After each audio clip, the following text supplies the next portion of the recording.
start second session, and let's talk about cell sorting. So let me keep it open. So for cell sorting, I'm going to close the single cell project, and we're going to create a new one. So close project, and I'm going to create a new one. Now I'm going to actually restart maybe to edit so that I get the same background in all panels. So let me do that. It's to edit, it's here. Nice. So I'm going to start new project. So CC3 project, or actually like typing Apple Shift N or Control Shift N. It's the same. I like shortcuts. It's very convenient. So let me use it. Cell sorting. All right. So sorting.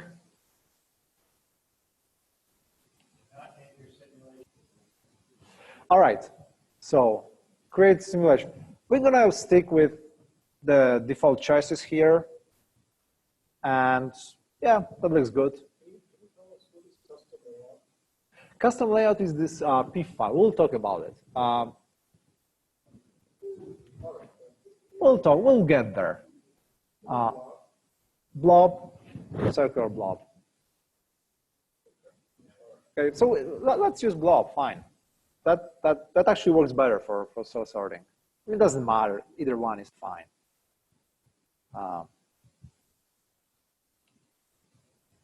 So now we'll create two cell types. There will be cell condensing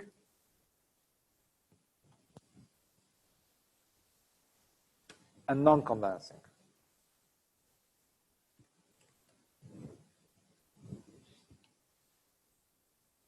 If you name them differently, not a big deal. No chemical fields, just all plain contact energy. This time, I'm going to select contact and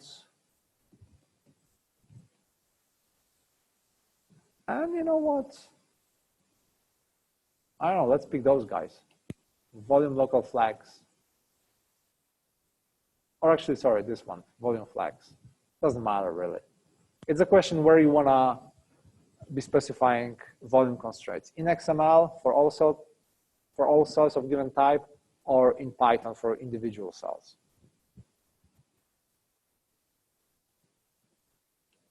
And let's finish the simulation. So the simulation is ready to run. Let me actually make the font a little bit smaller. I wish I had mouse. Touchpad is not a good, okay, good.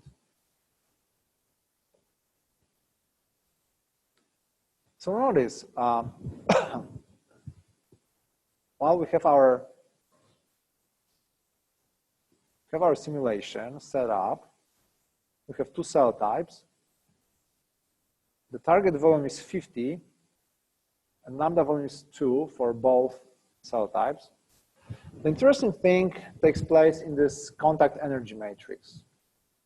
So now we have to specify contact energy between condensing cells and medium, non-condensing cells and medium, cells of condensing, two cells that are of condensing type, two cells that are non-condensing type, and heterotypic contact energy between condensing and non-condensing.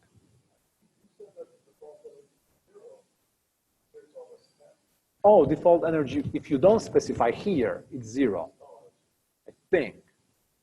But default energy that's generated by TWedit is 10. And again, this is just like first random number that you can always think about. Like if somebody asks you, pick a number between 0 and million, you always say 10. Or 0, yeah, let's do that. 1. Two reasons. One, it makes it stand out. The number you pick. And the campaign is coming soon, so get ready.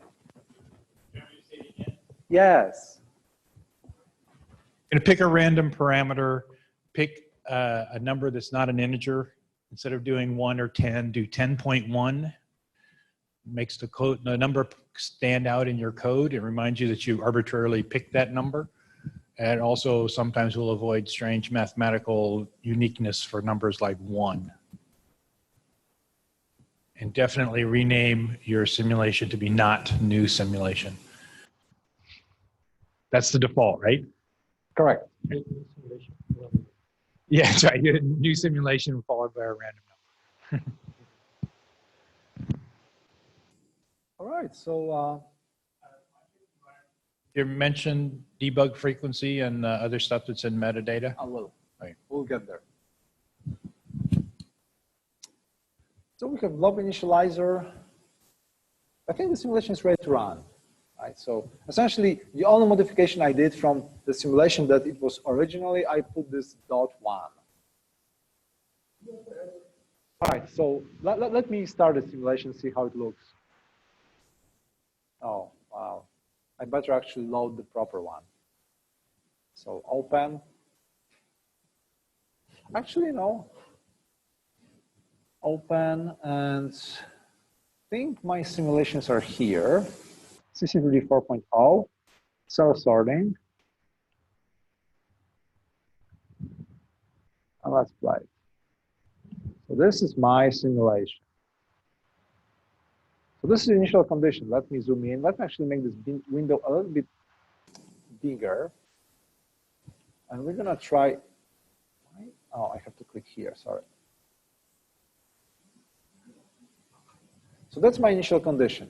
And I can run the simulation. And I don't know if you noticed, but nothing is really happening. I don't see any sort of like cell sorting. It's of runs, but nothing exciting.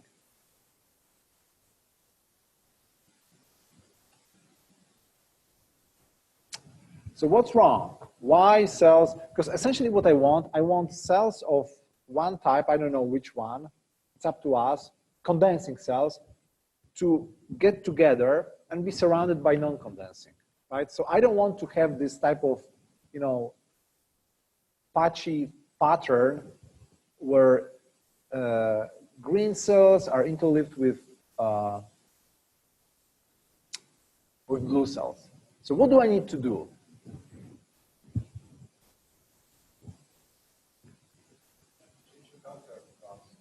Yes.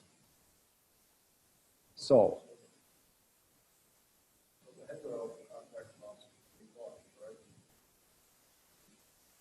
should be large, right?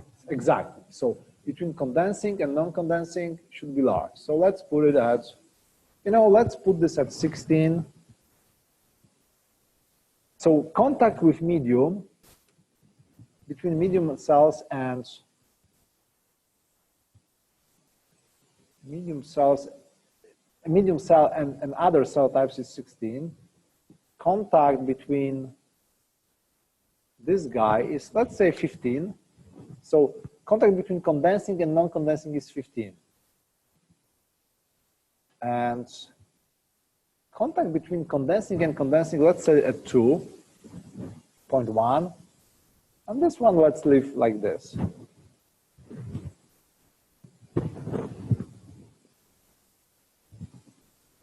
Let's run it. So now it's slightly different, right? Now they group into patterns. Let's start again. This is initial configuration. And if you run it, they'll be forming those patterns. When you change the number of cells, you don't do it explicitly. What you do instead is you just create more cells, right? Or fewer cells, yes. So if you're using initializer, like let me show you actually how you do this. So if I want a fewer number of cells, all I have to do is just make this radius smaller, because I'm creating a blob of cells, and the radius of the cell of the blob is 50. If I make it 20. But again, keep in mind that this is like random pattern, right? I mean, in a sense that cell type assignment is random here. So if you want to have full control, you would create all your cells directly in Python. And then you know where you put each cell and you know what type each cell has. So how could you change the area of the starting cells? That's another way, right? yeah, exactly. So let's do that. So let's, yeah, so I can make it like 3 with. Yes, exactly. So now the same simulation, but cells are smaller. Of course, they will grow like crazy because my target volume is large. And you know, it's an exercise, you know, those initializers, they're like one of the first modules that were in CompuCell 3D, and you know, they were useful when you were running cell sorting simulation a lot as a part of like, you know, training or teaching. But in fact, you know, using this pixel initialization files or using Python is better. You know, I want to show you another thing. Okay, so how are we doing with time? I mean, did you guys get this checkerboard pattern? Can I show you an answer? How about I show you an answer? So I'm gonna go back, 21, 7. So that's without checkerboard. That's what we had before, regular sorting of cells into bigger domains. Checkerboard pattern means changing one parameter. That means, so I want energy between condensing and non-condensing to be low, because I want to create as many interfaces between cells of different type as possible. I'm going to put it to 2. And I don't want to have interfaces between condensing and condensing cells to be low, the contact energy between them. I want to have them at like 10. Right, so here's the situation. Let me actually start the simulation. So right now I have the following situation. Each time I see interface between 2 cells of the same type, it's a big number, number 10, right? So 10 units of energy. Each time I see this type of interface between blue and green cell, this is a low number. So it costs me 2 units of energy. And each time I see interface between blue and blue, it's 10 units of energy. We are minimizing energy. So as a result, what I'm expecting to see is that as a result of this energy hierarchy, I'm expecting to see a lot of interfaces between blue and green, but very few interfaces between, or few or none interfaces between green and blue and blue and blue. Let me run this for you. Okay. Right? And that's your checkerboard essentially. Let me run again. Initial configuration. And it happens very quickly. So essentially, because the contact energy between green and blue is so low, CompuCell 3D will try to create a lot of interfaces between blue and green cells. And notice also that those cells are like elongated, right? Why they are elongated, why they are not spherical? Because again, minimization of energy, right? If you want cells to be, to say more rounded, you can add surface constraint to that. But essentially, this is the gist of the exercise. That energy between cells of 2 different types is low. Other energies are higher. That's it. So now I wanted to show you, while we were talking about it, some cool trick. So Stefan asked a good question. How can I pre-initialize my simulation with a given configuration? So let's say I want to have this as my initial configuration. What would I need to do? So I hope this won't crash. I haven't tested. By the way, the crash from last night is fixed.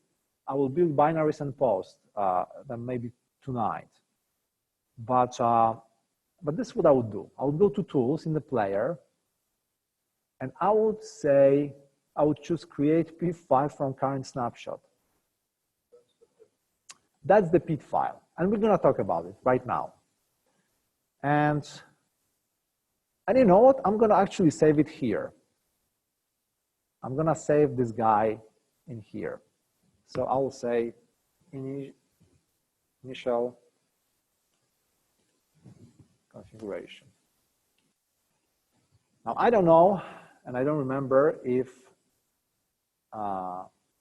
this initial configuration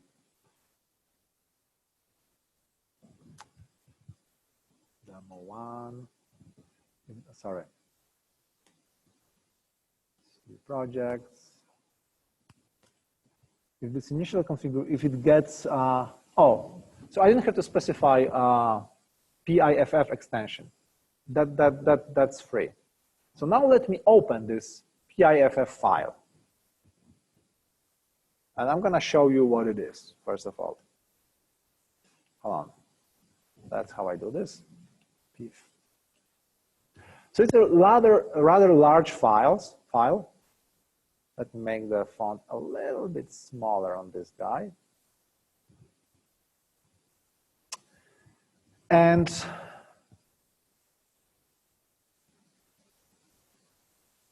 I have to look through the code.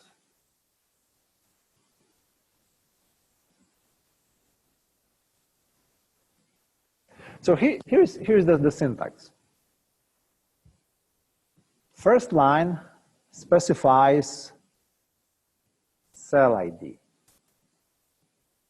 Next line specifies cell cluster.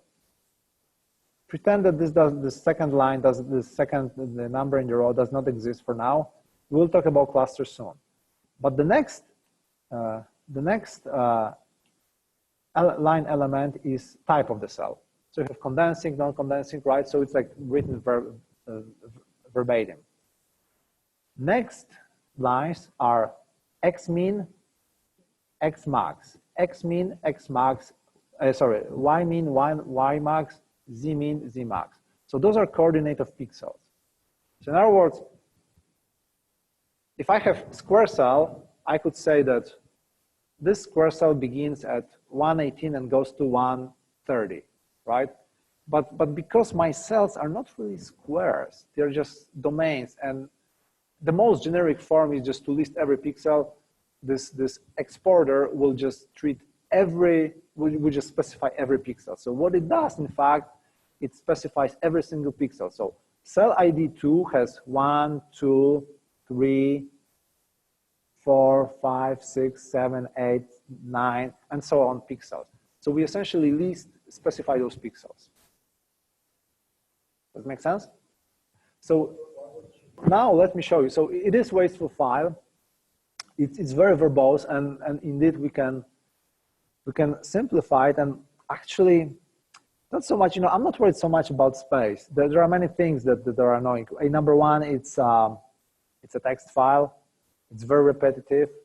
Doesn't have headers. But more importantly, given its verbosity, it misses like key information, because what you would like to do is you would like to specify other information about cell. Like maybe, for example, what type of reaction kinetic networks are associated with cells, stuff like that. So you would like to, so we did not touch this file for many years, and we were sort of like hoping that the broader community will agree on some sort of standard, but those standards emerge. They don't emerge essentially. I mean, everybody does their own thing. So for that reason, we didn't feel particularly compelled with modifying this file. It would be good to actually give it a little bit of update, but again, we were sort of like hesitant to introduce another half-baked format. So that's why we didn't do much work on this. I mean, it's functional. So let me show you actually how this works in practice. So I want to load. So in order to load, sorry, it's very annoying to increase fonts using without on Mac without mouse with the wheel. So I'm going to replace blob initializer with something that I call pif initializer. And I don't remember the syntax, so I'm going to go to XML. So initializers are steppables, except they're written in C++. So I'm going to choose pif initializer here. Sorry, place cursor here, go to cc.dml, steppable, pif initializer. And as you can see, this is the syntax. I'm going to do a little bit of cleanup. And it says, please put proper file name. So because I put my pif file in simulation, simulation subfolder. So in other words, let me hit open file dialog and go up. Oh, sorry. I don't know what's wrong with this. I hate really this interface. But anyway, we are in the simulation folder here. So this folder. So I'm going to type simulation and then initial configuration.piff. So initial, and I'm going to save it. So now I'm stopping the simulation. So this simulation is stopped. How about I close the player as well, so that it doesn't, where is this? Okay, and I'm gonna start the player again. And I'm gonna start the simulation. Now what you see is the place where we started, where we left off, right? So so there is a way to, so here is a hypothetical scenario.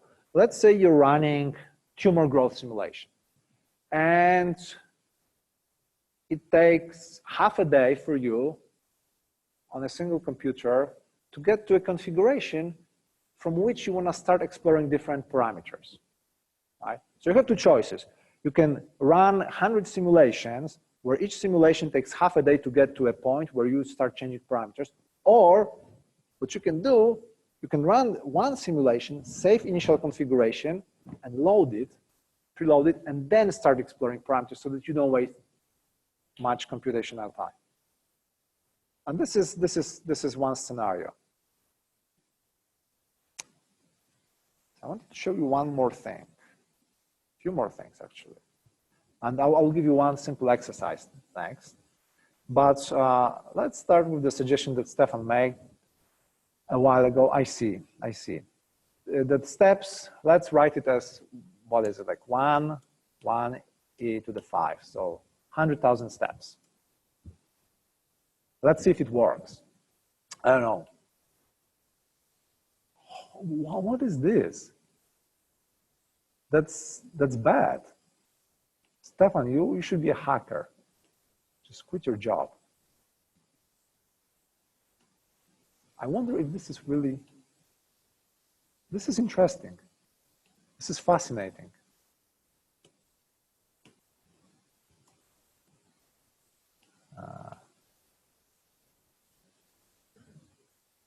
This doesn't make any sense. I show you what I did. I changed number of steps. Instead of writing 100,000, I wrote 1 e to the 5. So now this is a question. So the parsing code expects integer, but interprets this as a float, or I don't know, I have to look into this. That's interesting. I've never seen this. This is interesting. So maybe let's go back to the previous thing. By the way, so while we're on the topic, You know, let's do one exercise. Let's specify it as 0.5. So what I'm trying to show is that CompuCell expects parameters to be proper values. So we're talking about steps. You shouldn't pass flows, as we have seen, produces garbage, which is interesting. Why? And this is this will be good homework for me. And where it expects dimension, it expects integer. It doesn't expect flow. So let's see what happens here. This one runs. Let's try it again. Not so much. This is interesting, really. Anyway, something for me to play with. Another thing I wanted you to pay attention to is this metadata. So let me actually get rid of this. This metadata section. So this metadata section has two important components. Component number one is number of processors. If you increase number of processors, this will run in parallel, the simulation. And you will get this checkerboard algorithm, which we'll talk about maybe tomorrow. Let's leave something for tomorrow, because otherwise we'll get bored. And another parameter is parameter that probably many people should use because it limits your output. In other words, the terminal output that you see, let me actually run simulation, is being written every 10 Monte Carlo steps. If I set it to 1, let me set it to 1 and run the simulation, look what's happening. You're printing every single Monte Carlo step. This is just too much. Too much in two contexts. Number one, it's wasteful and it slows down your simulation. Those printouts that you do to printouts to console slow down your code, any code, not just CompuCell. You can write, whatever. You can use your Bitcoin mining, and if you print to the screen often, it will run like molasses. So you don't want to do that. And number two, it's pretty much useless. I mean, there's not much value in inspecting every single Monte Carlo step. I think by default, CompuCell right now generates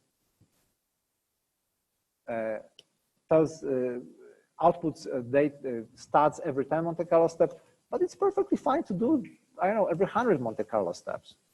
And as a matter of fact, you can measure. Yeah.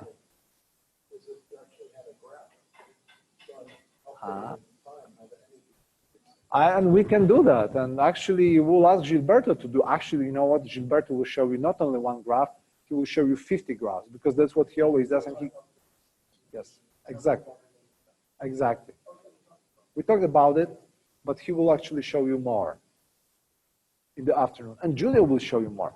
So those are actually two things I wanted to show you in terms of like mechanics of using CompuCell.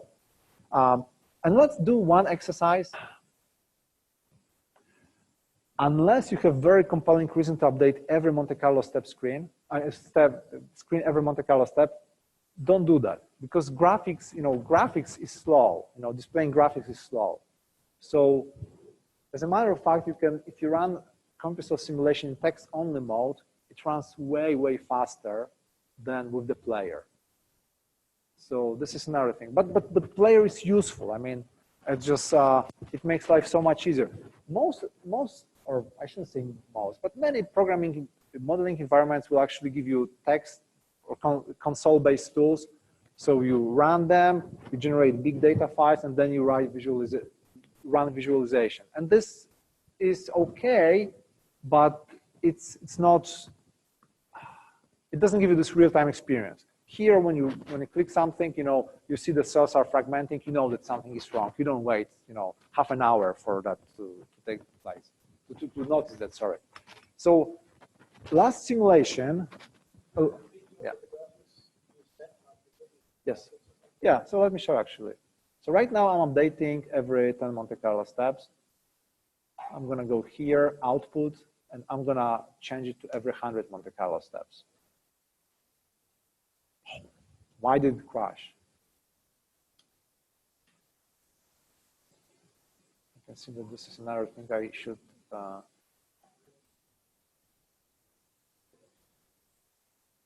I don't understand. Anyway, this is something I have to look on, and then maybe make a note. So let me open new issue.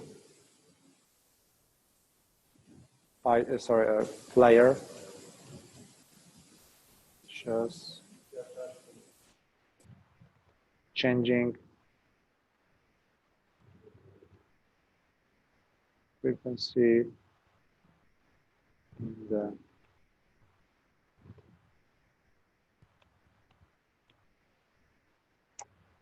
and I will do that. It's annoying. Yeah, I mean, fine, we'll fix it. Not a big deal. Anyway, next time I loaded it, it seems to be fine. So in other words, my update frequency is 100. So now if I run, you can see that 300, 400, and you can actually see that you can almost feel that there is a speed difference. Let's measure it. Why don't we measure it? So let me run 2000 Monte Carlo steps with updating screen every 100 Monte Carlo steps. And I'm going to show you where to get timing stats. So let's keep running this. I'm going to press stop after I hit 2000. Okay. If you go to the console, you can see that the simulation took 12 seconds. Now, I have to start the simulation, change number to 10, and it will crash. Next time I load it, if I go and it should be updating every 10 Monte Carlo steps. Ignore. So let's run it.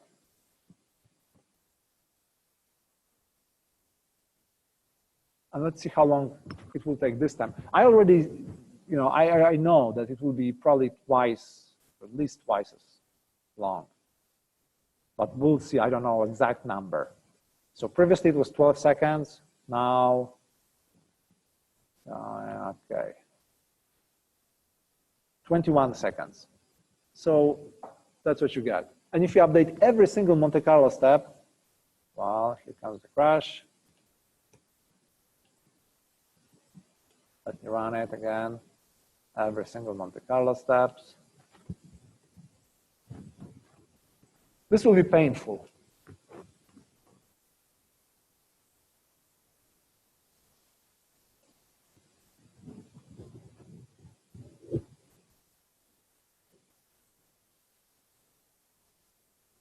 I'm going to run 1,000 steps. No, I'm going to run 500 steps because it's wasteful. I'm not going to wait that long. And then we multiply this by 4. All right. So this one took 120 seconds. So 120 seconds every single Monte Carlo step, or when you do graphics every Monte Carlo step, or 12 seconds if you do it every 100 Monte Carlo steps. That's a big difference. So graphics is expensive. And Andy, let's not have this discussion right now. Okay, so exercise. Instead of actually creating checkerboard, why don't you find a way to have each cell be surrounded by medium? Take 5 minutes. So in other words, I don't want cells to be touching each other. I want them to be surrounded by medium. So I want cells to dissociate. And you know what? Since I wasted the entire morning, after we do this exercise, we're going to do something cool. I'm going to show you how to change XML parameters from Python. How about that? And this will be good summary of the. So let's take 5 minutes for this exercise. So let me show you the solution. I think everybody got it, but just in case. So the trick is to essentially make energy between medium and condensing and medium and non-condensing low. Set it to 1. And all other energies are whatever. Let's leave them. So now I'm going to run it. That's actually not good.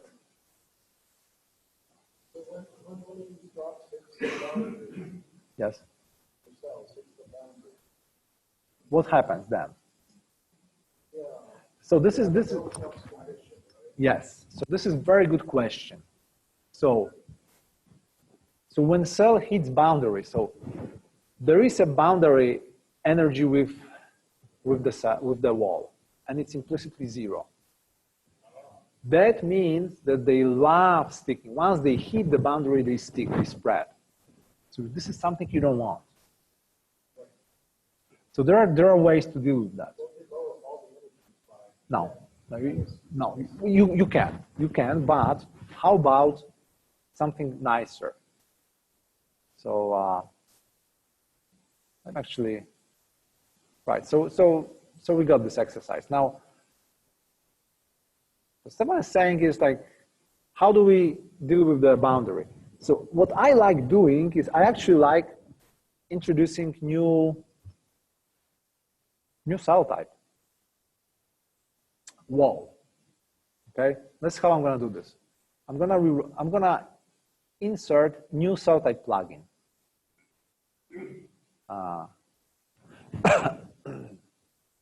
CC3ML plugins cell type. Let's see how it looks. Yeah, replies. Medium. So condensing,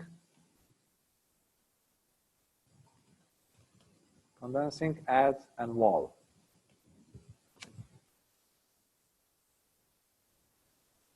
All right, let me go back here. I'm going to show you again what I'm doing. So I'm placing cursor somewhere where my new plugin should be. I'm going to CC3ML plugins cell type. So this is why XML actually might be useful for situations like that. And then it says cell type module already defined. Would you like to replace it or comment out and add? I'm going to replace it. I don't want the old one. And then this dialog pops up, and you're typing condensing, add, non-condensing, add, and then wall, add. But wall, I want to freeze the wall. I want wall to be a frozen cell. So I'm going to hit freeze. And then we'll see what happens. And then I hit OK. And this is my new cell type definition. Same as before, condensing, non-condensing, and wall. Except wall has this extra attribute called freeze. So if you type freeze equals quote unquote, you're fine. Now we get contact energy, but contact energy does not actually honor the wall. The wall is not mentioned here. So what we can do, we can go again here, CC3ML, plugins, and contact should be here, and do just replace. And what's going to happen is that it's actually smart enough to know that whichever energies existed before given, so whatever pairs of cell types existed before, their energies will be kept the same. And the new pairs, like between wall and or between, I don't know, wall and condensing will be initialized to 10. So what we want to do is we want to have wall around the lattice, right? And we want cells to be repelled. So we want to have contact energy between wall and the lattice very high. That's what I'm going to do. I'm going to put it to 100. 100. This doesn't matter because it's frozen. I mean, this one wall to wall. That's right, 100.1. Thank you. I mean, seriously. I don't know what would happen if I didn't do that. Probably Herbert would come here. All right. So let's run our simulation. Same simulation. Where is the wall? I mean, this concept of wall is very powerful if you follow right people. So let's build the wall. You can win campaign by building a wall. That's why we added this function, build the wall. The next iteration, we're going to have function lock her up, but for now, we'll just stick with build the wall. How do we build the wall? I think you go to CCD. So you have to. So there are two ways. You can literally use uniform initializer. You can build the wall in Python manually, or there is a convenience function. You know, I'm just looking for it. I was looking for it and I saw it somewhere.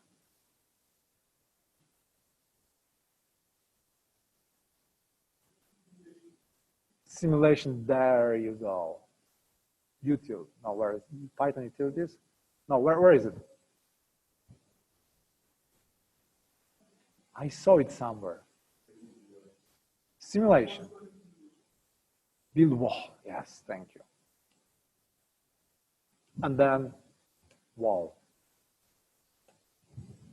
So this function, I mean, if you look underneath what it does, it literally lays cells, just like you did self new underscore cell. It's just a convenient thing that you have 1 pixel wide wall. So let's do this. There it is. Why doesn't this, hey, there's a bug here. This is interesting. So let me actually make another note. New issue.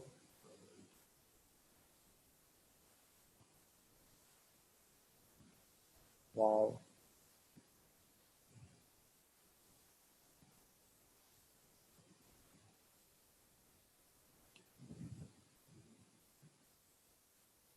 All right. And you know, I'm just wondering if this is actual bug in CompuCell or this is visualization artifact. Because the funny thing is that this Y direction is not affected, Y direction is not affected. There are walls on bottom and top, but the right-hand side is missing. But anyway, this is what you do. So if any cell ever hits the wall, you know what, I'm gonna do something fast because you know it will take a while. So let me actually show you how to apply force to a cell. Or actually, you know what, instead of doing, not much fun. Okay, let me apply force to a cell. Plugins, external potential. Pixel base.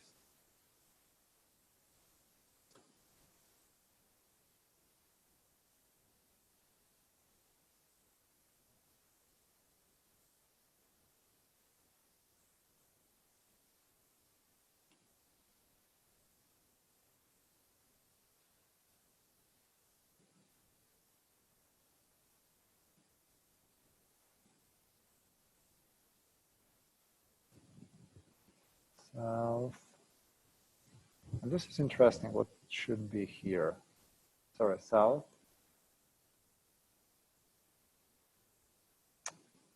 I forgot the syntax, but apply force to a cell. How about that? So I want my cell to move minus.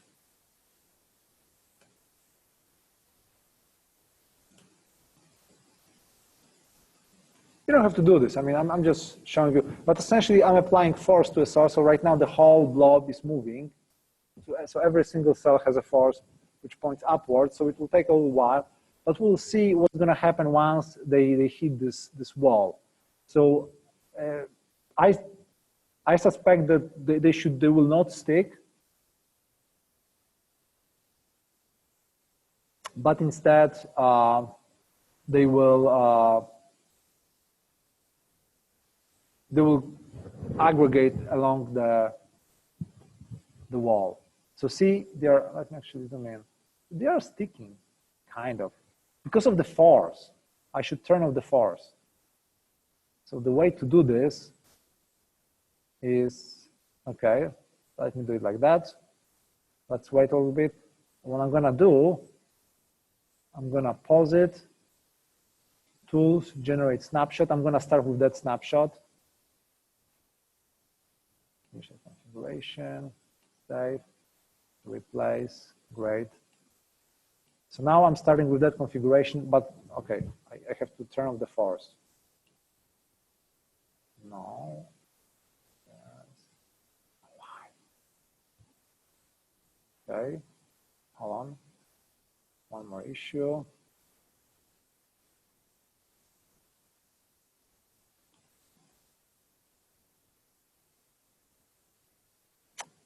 My internet is not working properly, unfortunately, for some reason. Let me restart Reddit. I can see the bug already. Projects, recent. So sorting.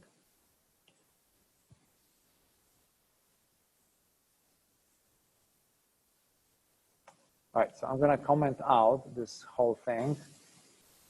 And hopefully now, when we start from the new configuration, you should see that cells, they're still sticking to the wall. I wonder why.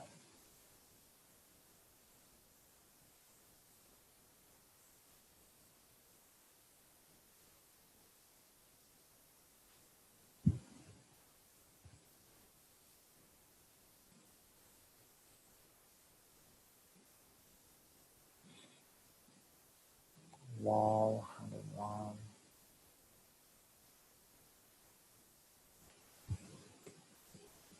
I wonder if there is, if because if cell is frozen, it doesn't participate in contact energy, although it doesn't make any sense, but who knows?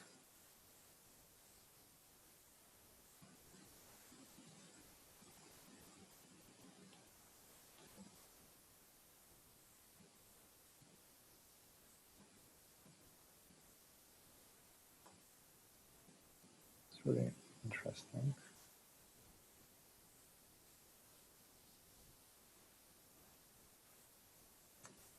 Anyway,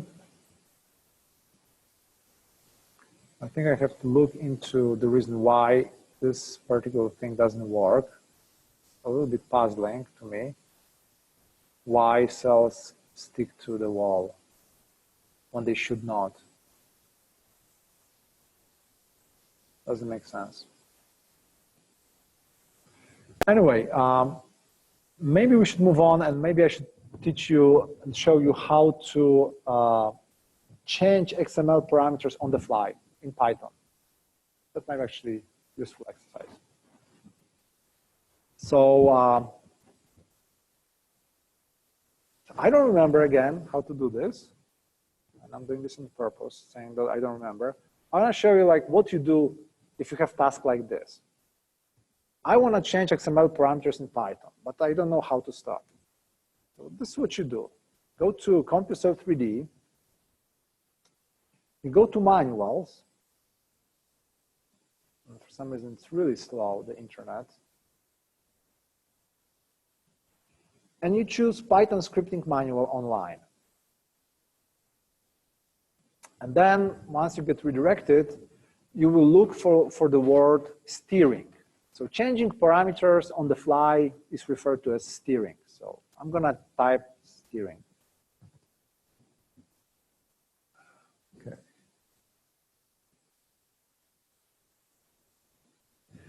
Steering. Changing CC3DML parameters on the fly. Looks like this is what we're looking for. So let's go there. So the idea is simple. So if you look at the documentation says, if you want to change any parameter,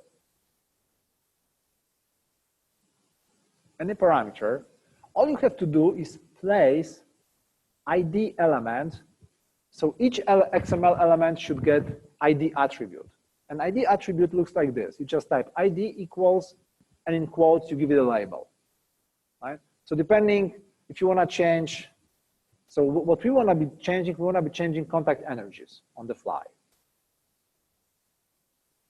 So what we want to do is we want to change, let's say, I want to create dissociative pattern. So I want to change those medium energies. So I want to change ID equals, equals medium, let me actually go elsewhere. ID equals medium condensing, M stands for medium, C stands for condensing. Again, it's up to you how you label that. Medium non-condensing, so non-condensing, medium non-condensing, and then medium wall, I don't care really, because wall is frozen. So I want to be changing those parameters. So right now, when we start simulation, they are at 1. So next, we want to change it to, I don't know, at Monte Carlo step 500, we want to change it to 20 and see what happens. So that's what we're going to do. So we're going to steppable. And actually, I have to remind myself how to do this. So let me copy this line and explain to you here. So this is what I'm doing. If Monte Carlo step equals 500, I want to change. I'm going to get, I'm going to get a medium condensing element. And if you remember, the label was MC. This is the label. So I'm going to get this, I'm going to get reference to this whole element. And I will be changing this value. So first I'm getting this whole element, and then in the MC element, I'm going to change C data. So C data is the portion of the, so if you look at any XML element, C data is the portion that sits between greater than sign and less than sign. So in our case, C data is the number. So whatever sits here is considered C data, and C stands for character. So it's character data. Those guys here, like for example, cell type condensing or lambda volume, they are called attributes. So each XML element can have attributes and can have C data, character data. We wrote contact energy syntax in such a way that the only elements that make sense to be changed are C data, the contact energies, right? So that's what we're going to do. So let me go here and modify them. So C data is equal to, you know what, I'm going to set it to, I don't know, 20. Sorry. And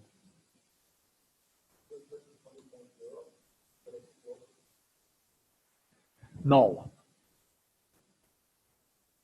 Actually, yes, maybe I can. You know what, let's do it. That's a good point. I think you can. You can, of course. Yes, you can. Yes, you can do that. Because right now, whatever number you put here, it will be converted to string automatically. But the problem is that if I type something like this, so here's the thing, float, because previously the code looked like that. C data.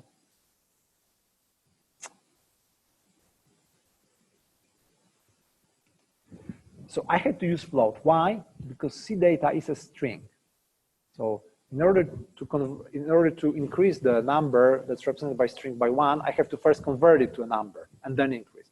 But you're right, absolutely. So it's simpler. So it's, I don't know, I said 20.0. And I'm going to do the same with this guy, which I think is called MN, and MN.